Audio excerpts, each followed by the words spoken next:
Hello friends, welcome to my channel Creating Essence. I am Megan and I have a special guest today. This is my husband Josh. We are doing the 30 random things about me today.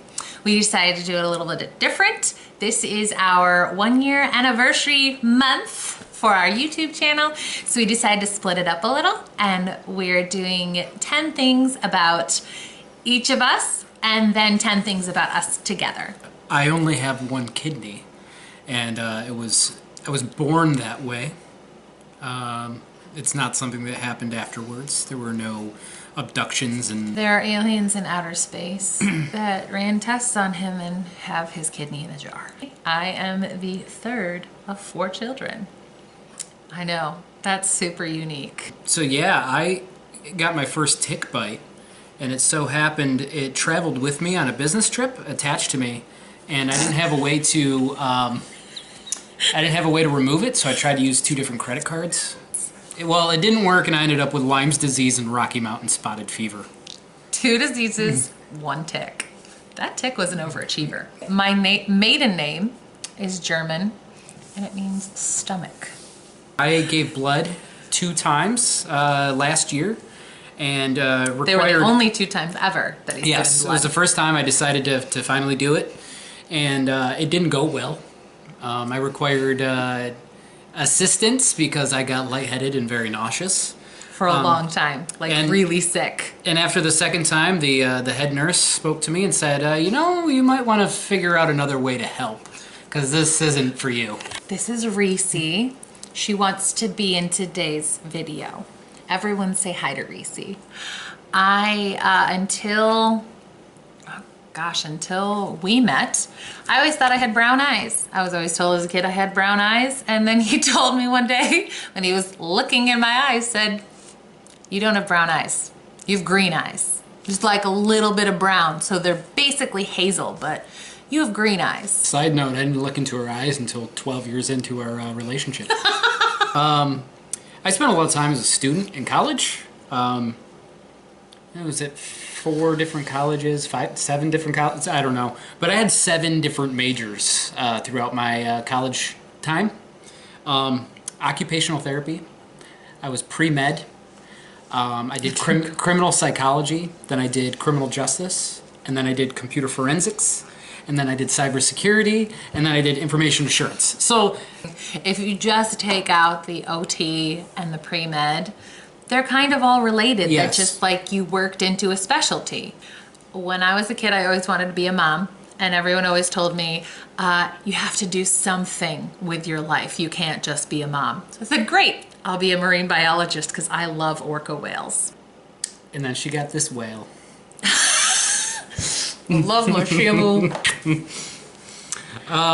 So piggybacking off of my last one, while I was a pre-med student, it happened to be during a semester where I was also playing baseball, and I pulled off a .2 GPA.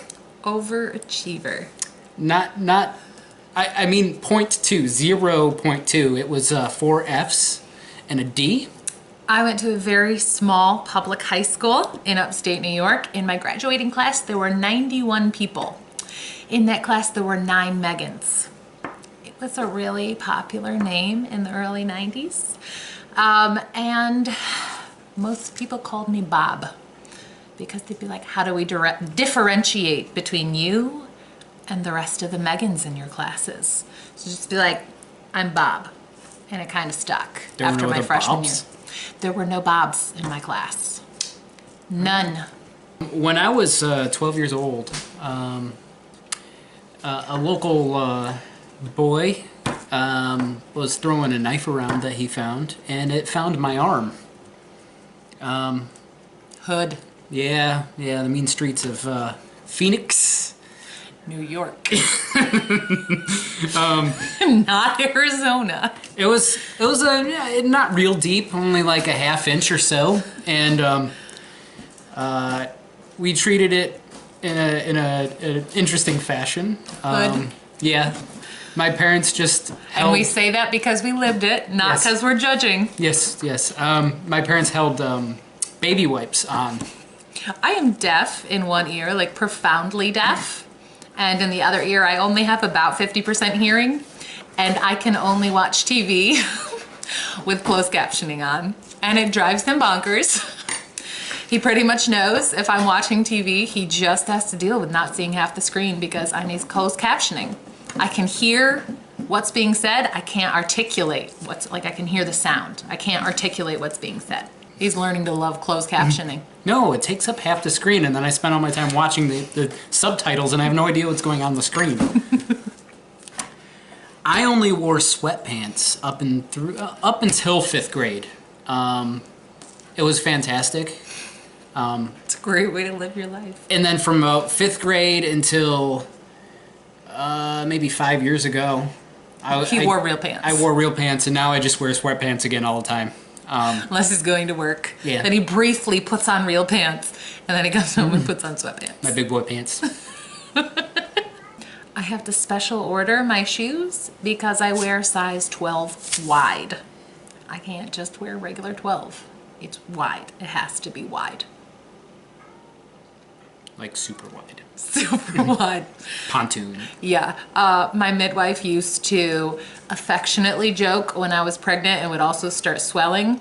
She would call them my Fred Flintstone feet. In high school, I was all-league 4 times across 2 different sports. Soccer and baseball. I got the jock. I am a professional knitter. I taught myself how to knit when I was 7 using 2 pencils and some string. Since about 8 years ago, I've literally been a professional knitter, making an income off of knitting. And I am under 60 years old. Not much. Burn! This past year, I completed a Tough Mudder. We have some video clips of it. I'll post an iCard in the corner if you want to see it. The Tough Daddy. 2 years ago, I was in a car accident, and I have 2 herniated discs. So it was kind of a big deal for me Permanent to, spinal injury. get myself into shape and be able to complete a Tough Mudder. And I had signed up for a Bone Frog, a terrain race, and a Rugged Maniac. And in August, right before all those were supposed to take place, I tore my calf, the medial gastrocnemius muscle. I was unable to run for several months.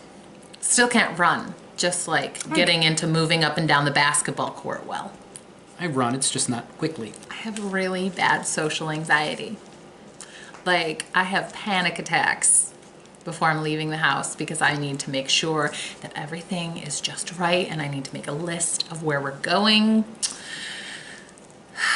There's a lot more to it, but I'm a lot of fun to walk out the door with.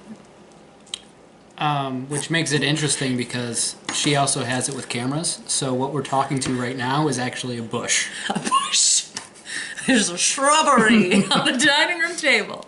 Up until maybe 3 years ago, when I drank coffee, it was mainly creamer. Like the lattes from Starbucks with extra pumps of syrup. And now I only drink black coffee And a lot in of abundance, like 32 ounces a day. straight black coffee. It's delicious. Brewed so it's thick. I brew it, I know. Dark roast, steeped for 32 hours. Yeah.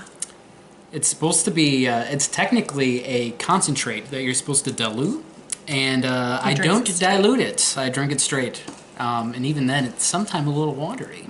If you go to Cornell University in Ithaca, New York, which is an Ivy League school, my name is on the wall, on a plaque, because I set records in New York State for the Dairy Bowl. It's Jeopardy, but the questions are all about dairy farming and cow biology, dairy cow biology. I was an athlete in the suburbs, and somehow I ended up with a farm. The Dairy Bowl queen. Farming nerd. Now it's time for the 10 facts about us together. We sponsor 3 kids through Compassion International. We do. We have Elin, who is in El Salvador. We have Hamed, who is in Burkina Faso. And recently we just added Oyello, who is in Uganda. Uganda.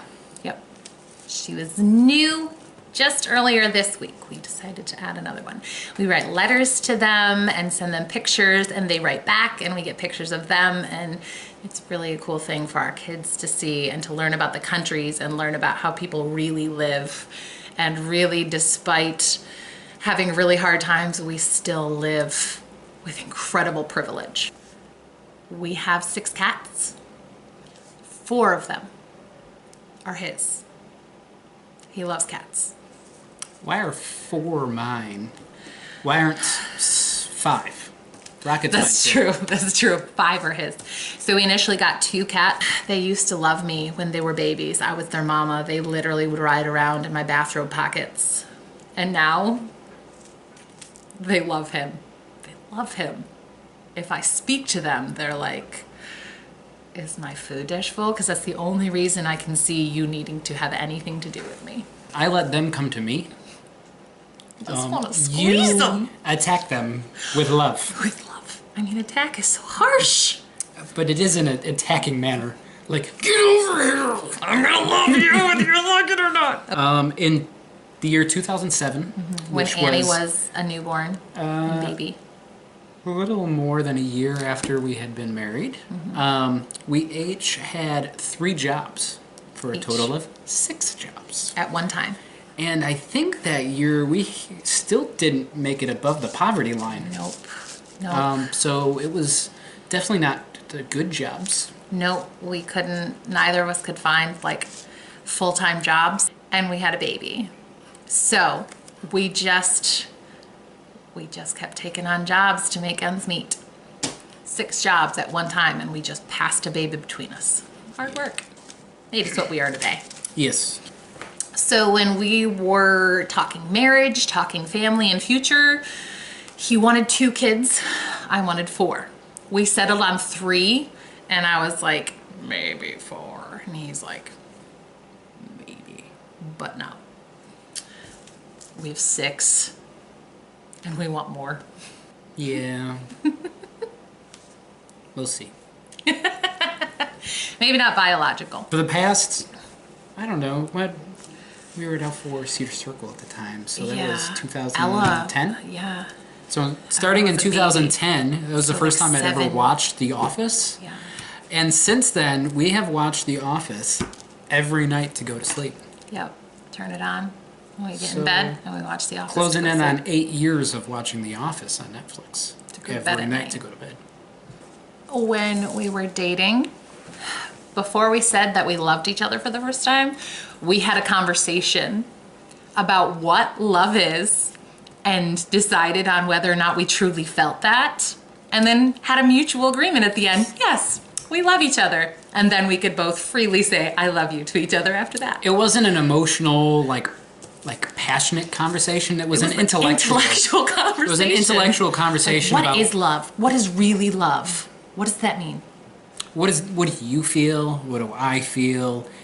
Is that love? It was a very meaningful and deep, non-passionate conversation. We both grew up below the poverty line, some years being well below the poverty line. Yes, very much.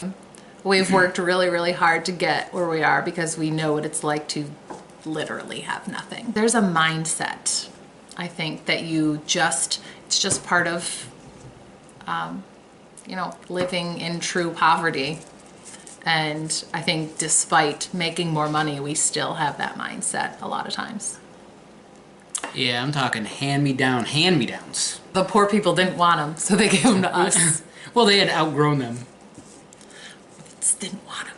Too classy for that. And I had to roll the legs because usually the person that I got them from was substantially taller than me. And we didn't know each other as kids. We grew up in profound poverty, very much separately. When we first started dating in college, everyone thought he was my homosexual friend. No one believed that we were actually dating. They thought it was a cover. we have complete opposite personalities. We do. I don't know if we've done enough videos for people to be able to notice that, but you're like neurotic, and I'm very, I don't know, Easy don't going. care. Like, it's all right. It'll work out. It always does. It's all right. And I'm like, we have to make a plan and how we're gonna do it. And then I still have anxiety about it. Like, I try to control everything because if I control all the things, then it will prevent bad things from happening. And he's just like, nah, it's all right. It's all right, Meg. I'm like, baby, it won't be. We balance each other real well. Most of our arguments are about him interrupting me. Which is kind of contrary to the last one, because you're the one that's neurotic and would be more likely to interrupt. Nope. But yet, me, the calm one. And we don't fight much. Like, the kids know if we're talking sternly, they get real quiet because that's like serious. We don't argue really at all. But the thing that causes the most frustration between us is that we'll just be excitedly talking about something and he'll interrupt me and I'll be like, what you have to say is not more important than what I have to say. Well, I don't say much, so when I do have something to say, it's usually profound. And that is 30 random or not so random things about us. We hope you enjoyed this. If you would like to do a video about 30 random things about you and or your spouse, we'd love to hear it. Put it in the comments below. Let us know. I don't know. Are we crazy? I feel like we're all right. Please give this video a thumbs up because Josh is here. Give him a thumbs up, guys. And subscribe for more videos like this. Yeah, if you want me in more videos. Yes. Let us know. Let us know in the comments below. Do you want Josh in more videos? I tell him all the time. Maybe he'll listen to you. Bye-bye, friends.